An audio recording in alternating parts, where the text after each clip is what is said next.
নমস্কার। শ্রীমদ্ ভাগবত গীতা অষ্টাদশ অধ্যায় মোক্ষযোগ শ্লোক 34।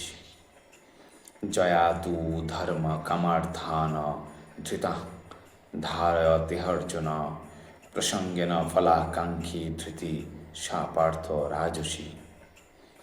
জয়া অর্থাৎ যে, তু অর্থাৎ কিন্তু, ধর্ম কামার্থান অর্থাৎ ধর্ম, অর্থ ও কামকে ধৃতির দ্বারা ধারয়তে ধারণ করে অর্জুন, হে অর্জুন, প্রসঙ্গেন সঙ্গ বশত ফলাকাঙ্ক্ষী ফলের আকাঙ্ক্ষী ধৃতি সা সেই পার্থ হে পৃথাপুত্র রাজসী রজগুণে।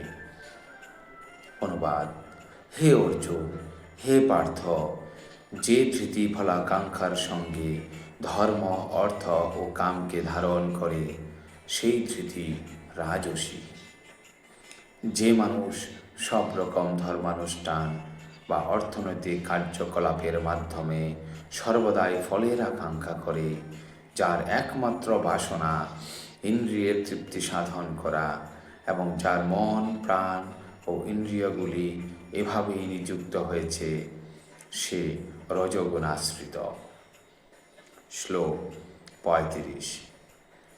জয়া স্বপ্নং ভয়ং শোকং বিষাদং মদমেব চ ন বিমুঞ্চন্তি দুর্মেধা ধৃতি সা পার্থ তামসী।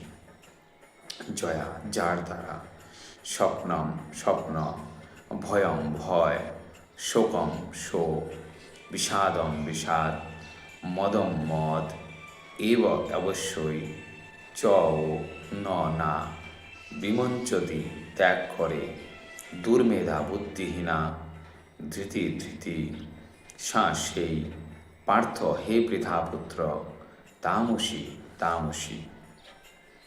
অনুবাদ: হে পার্থ, যে ধৃতি স্বপ্ন, ভয়, শোক, বিষাদ, মদ আদিকে ত্যাগ করে না, সেই বুদ্ধিহীনা ধৃতি তামসী। তাৎপর্য: এমন সিদ্ধান্ত করা উচিত নয় যে সাত্ত্বিক মানুষেরা স্বপ্ন দেখে না। এখানে স্বপ্ন বলতে বোঝাচ্ছে অত্যাধিক নিদ্রা, সত্ত্ব, রজ বা তম সব গুণের স্বপ্ন বর্তমান থাকে।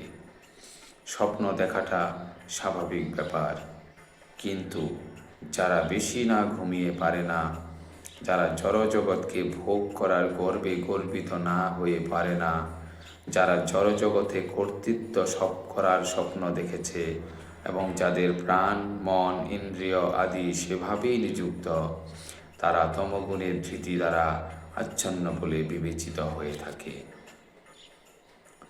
শ্লোক 36।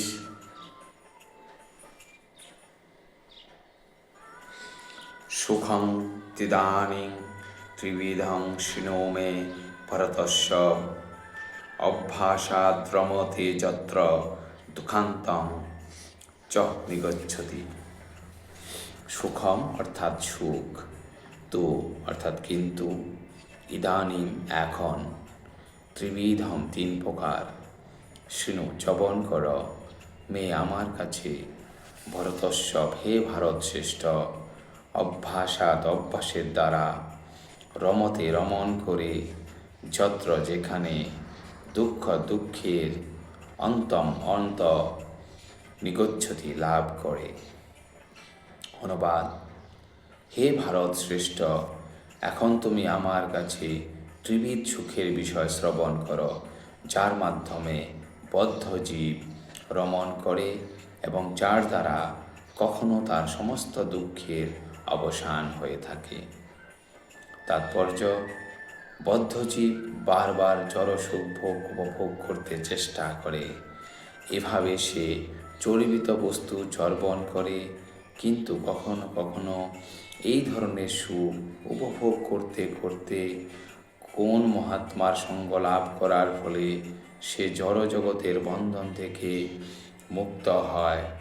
পক্ষান্তরে বলা যায়, বদ্ধজীব সর্বদাই কোনো না কোনো রকমের ইন্দ্রিয়ের তৃপ্তি সাধনের চেষ্টায় রত থাকে।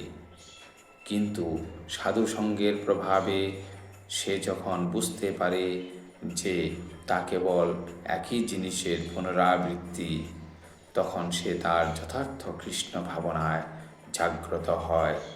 এভাবেই তখন সে আবর্তনশীল তথাকথিত সুখের কবল থেকে মুক্ত হয়। ধন্যবাদ।